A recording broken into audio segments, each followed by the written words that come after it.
Good morning, everyone. Pastor John here. If you're watching this video or listening in, it's because you've signed up to serve in Kenwood Kids. I'm really excited to be partnering with you in sharing the love and truth of Christ with our children here at Kenwood Baptist Church. This video, we're going to be covering policies, curriculum, and some other details. If you have any questions, feel free to email me or call me or stop me in the hallway. But I'm going to be moving quickly so that way we can cover a lot of material. So let's begin. I'm going to go ahead and share my screen here so that way we can look at the policies together. So, Kenwood Baptist Church, Kenwood Kid policies. So the first one here, general demeanor and speech, is that when you're in a classroom with the children, or if you're in the Kenwood Kid hallway at all, we want to be exhibiting Ephesians chapter 4, verse 29, as seen here at the bottom, which is, do not let any unwholesome talk come out of your mouths, but only what is helpful for building others up according to their needs, that it may benefit those who listen. We want to help our children to be built up, not to be tearing them down, and them to know the love of God through the love they receive from you and from other volunteers. So moving on, check in and check out. When parents check in their children, they get a security tag, and that security tag has a number on it, which is also on the name tag that is on the children. So be sure to check the security tag code that the parent should have with the tag number that's on the children's name tag. That way we can have a nice secure process as possible.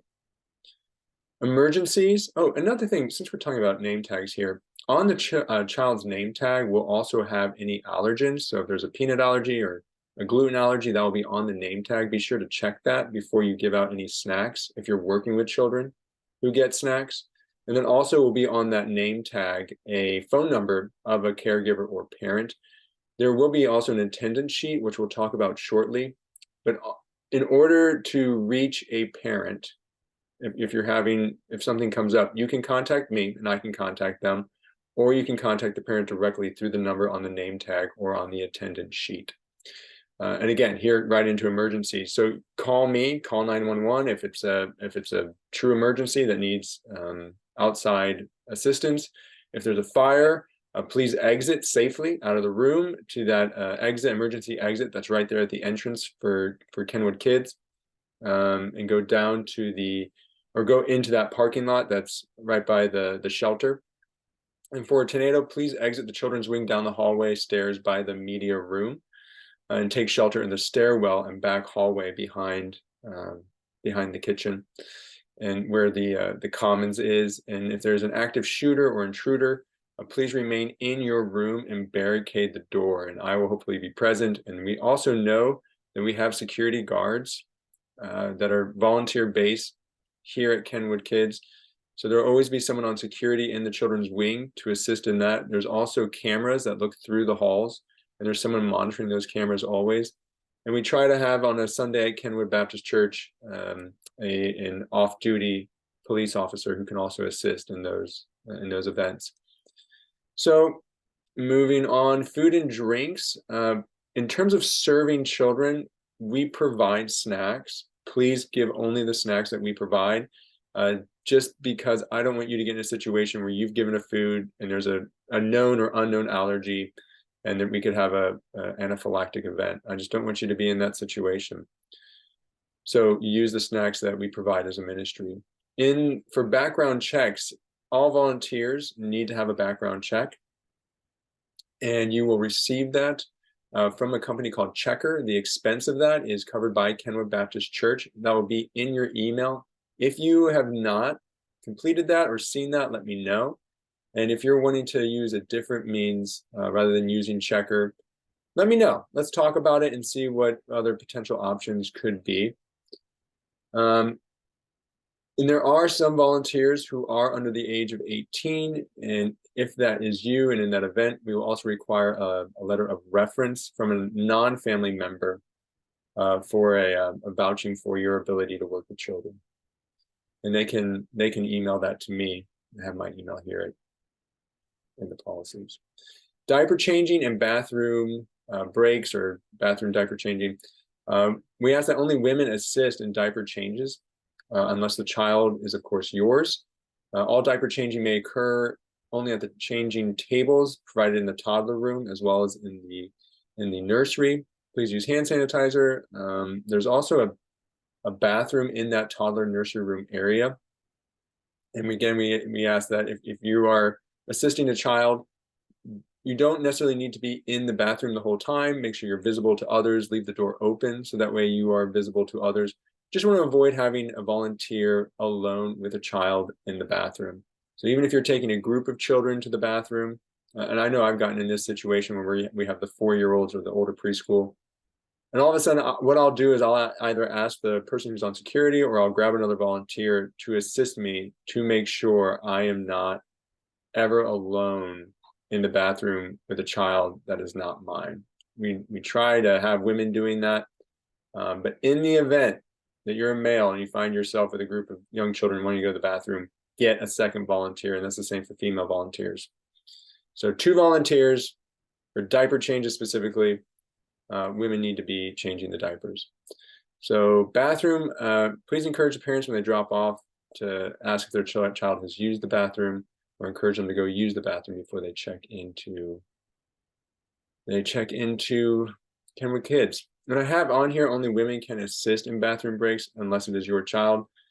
Just given the nature and the busyness of the ministry, I understand there will be a situation where, as a male, you will be having to assist with bathroom breaks. But again, just be sure you have a second volunteer with you at all times, preferably, at all times. This right here is that email that you'll receive from Checker in order to do your background check. Again, if you have any questions about that, well, let me know. But this is what it will look like. It's not spam or a scam. Please use that. Moving on. Lap carrying. So only children 4 and younger are allowed to sit on laps. This has come up. So if you have an older child who's wanting to sit in your lap, politely have them sit on the floor with the other children. An older kid should not be picked up or allowed to climb on your back, just for your own safety and for theirs. So again, children 4 and younger are allowed to sit on your lap, but not children who are older than that. So for cleanup, we try to help our facility maintenance team here, help them out as much as we can. So please help clean up after your class by putting away all toys and books. If there's wipes available there, please wipe down surfaces, especially like we used paint the other day. So I wiped down the tables after we did that. And if you need new supplies, please communicate that to me. And then also, I'll talk about this soon, but you'll want to also, in terms of communication with me, we'll drop off any incident reports to me. And then also, if you've left the windows open, close those. Any food or dirty diapers, especially dirty diapers, remove that trash out of the room. And there is a dumpster outside, but I would for now remove it. Let me know, or let whoever is on point know, so that way we can get that removed out of the building to the dumpster outside. Discipline of children. The number 1 rule in the Ministry of Children is that the child is loved and valued by God. And so we want to leave disciplinary action to parents. And if there's a situation where a child is out of control and we're having a hard time getting focus of the classroom due to a disruptive behavior, let me know. And feel free to reach out to parents as well if you need further assistance. But we're leaving discipline to the children to the parents. And that you have authority, though, to correct behavior, in the sense of redirecting your child to another activity. You can talk with the child and state clearly, what the problem behavior is, and what the child should do instead. But again, if the child continues to exhibit problematic behavior that's disrupting learning and a learning environment, let's get the parents involved. But yeah, you have authority. Sometimes what I've done is I've counted to 3. And I've explained to them ahead, like, hey, if we get to a 3, I'm going to have you sit in the hallway for a couple of minutes just to decompress, calm down. So again, you have authority to do that, but if it's completely out of control, please reach out to the parents, reach out to me. So technology in the classroom, I do ask that you remain from using your cell phones. I know we use cell phones for music, so by all means do that. But in terms of showing videos or pictures on your cell phone, refrain from doing that in your classroom. Do not show those to the children in your room. Sickness or illness, if a child is obviously sick, such as exhibiting green congestion, hot from fevers, or able to express stomach pain and or other discomfort, then parents should be contacted immediately for pickup. You, as a volunteer, are not required to be taking sick children and exposing and risking yourself as well. So you have full authority to reach out to parents for that. I mentioned incident reports there a moment ago. So in the likely event that a child is injured seriously, parents should be notified immediately. And if it's a serious injury, 911 called. If the child sustains a minor injury, bump, bruises, scrapes, parents will be notified when the child is picked up. So just communicate that, let them know. And also fill out an accident report, which will be in the room. It's in a folder. It's labeled. I'm trying to think if it's a red folder, but they are in the room. And if you can't find one or locate one, please let me know. Let's see here. Child abuse prevention. So volunteers are responsible, along with myself and any coordinators, to report suspected child abuse in the following ways and appropriately, because we want to be protecting our children. And this is helpful if you want to read this in terms of understanding, what is an abused child. And we have these eyewitness reports, or what you should do. What you should do is report incidents immediately to local law enforcement. We also have a form that's in your classroom along with the incident report about suspected child abuse. You can fill out that form and turn that into me. This says notify parents, guardians of the victim. This is in the event that another volunteer there's something inappropriate, but if there's a concern that the parent is the one abusing the child, obviously then we need a different approach. And we have this suspected abuse and incident report form, which is in your room that you can use. Yeah, and we'll maintain written records of this. And but yeah, please bring those reports to me, and we want to be involved in seeking to protect our children. Okay, and then once you've read through these policies, please give your name, sign, date completed, and return that back to me. So you'll also be getting an email from me, information about this services app. And on this app is how through this platform is how I do all of my scheduling. So you'll be added to it. It's how I schedule everyone on a monthly basis. But also through this app, the reason you want to get it is because you'll get notifications, you'll be able to view your schedule, and you'll also be able to view curriculum that's posted to this platform. So look in your email that I'll be sending to you, like a welcome email full of information. This will be in there, and please download that to your smart devices. And what it will look like is you'll get a schedule request, which will also be sent to your email, and you can accept or decline the date that it's requesting you to serve. If something comes up, you suddenly can't decline it. It gives me instant feedback. If you accept, you'll be able to see that on the app. Again, it's made by Planning Center Services app. And then I'm also in a welcome email going to send you information on how to request subs and request swaps, because there are groups for those who are in nursery, those who are doing consistently younger or older preschool, 3rd and 4th grade, and that way you can always be communicating with them. And this will walk you through how to do that in an email, again, like I'll send you. And then also on your services app, you can actively manage your calendar of saying, hey, I know I'm signed up for this date, but I can't serve this date. And you can block out certain dates that you cannot serve. So that way it also gives me instant feedback. So when you're in the classroom, we have new attendance sheets in there. This is an example from the nursery attendance sheet.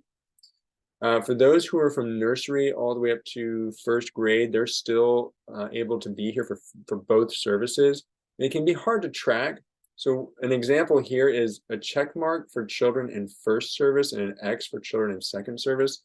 So if you're in those younger classrooms, you'll put a check mark next to their name if they're in first service, and if they're still there for second service, put an X by their name. So that way we can track better who is here for 2 services. Also specific to nursery, there is a special questionnaire that will be at the door. Please make sure parents fill that out, so it will give you information on how to best care for their child. So if you're serving a nursery, you can sign off here. We're going to talk about curriculum, but if you're in toddlers through 6th grade, or if you're extra volunteer support, you'll want to listen in on to the curriculum. So this is an example of the curriculum we're using right now, which is through the Gospel Project, and this is for older preschool or ages 4 and 5. And so what it does is this curriculum goes through the Bible over a 3-year period. So we're moving along through the Old Testament right now. And as you open this up, you'll also have in your room binders of the physical lesson, activity sheets, and other material that will be available hard copy in the room. So you'll have both an available electronic version, what I'm showing you here, and also a physical copy that you don't have to print off. It'll already be in the room.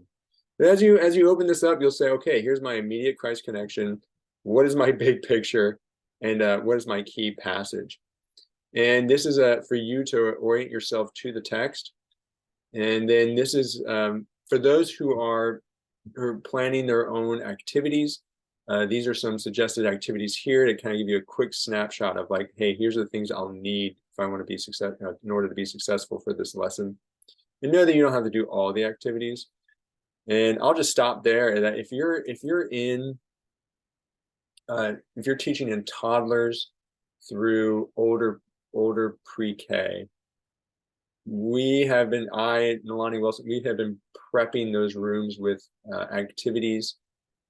And so you'll get another communication, which I'll show you here in a minute, telling you what's already in the room ready for you. But I know several of you also want to do your own activities and prep your own material. But this is a good resource for you to be able to do that a little bit more efficiently. Yeah, it gives you a good welcome time. We don't typically post allergy alerts because you're able to check the name tags.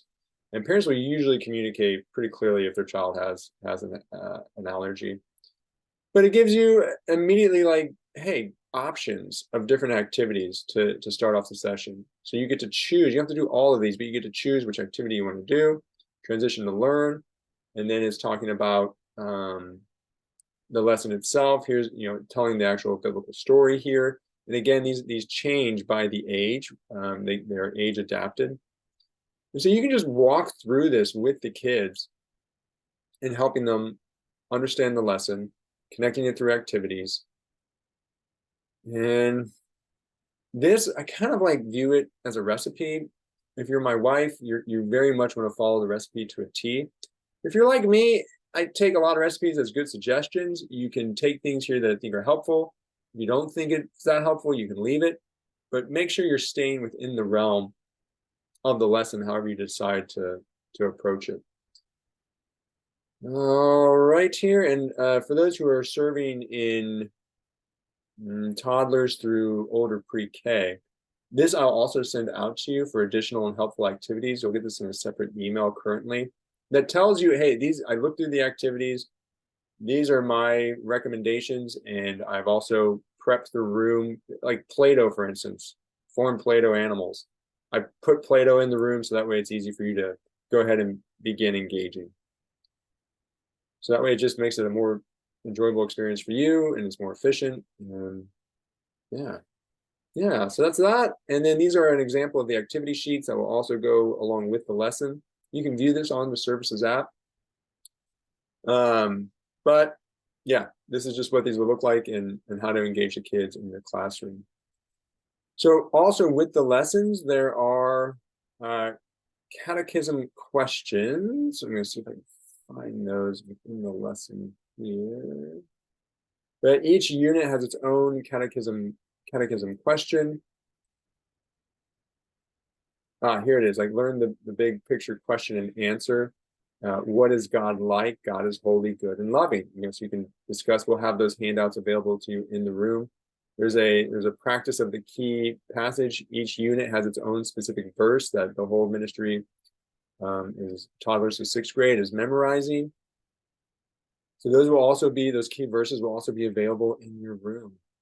But yeah, that's what I've got for this video. If you have any questions, feel free to reach out to me. I'm really excited to have you on board.